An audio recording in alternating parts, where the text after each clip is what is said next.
In this question, we want to show that 2x minus 1 is a factor of 4x cubed plus 2x squared plus 8x minus 5.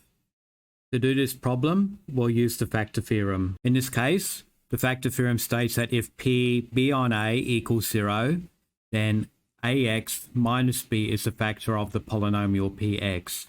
In our question, this is our polynomial. We'll call that px. When you compare our question to the theorem, here, we can see that a will be equal to 2 and b is equal to 1. So we need to evaluate the polynomial p of a half. And we need to check that this equals 0. This is what we need to do.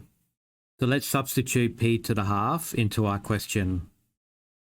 We'll have 4 times a half cubed plus 2 times a half squared plus 8 times a half minus 5.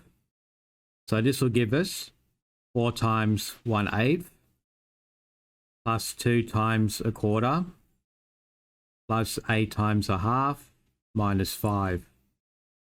This will simplify to a half plus a half plus 4 minus 5, which will give you 1 plus 4 minus 5, or 5 minus 5, or 0.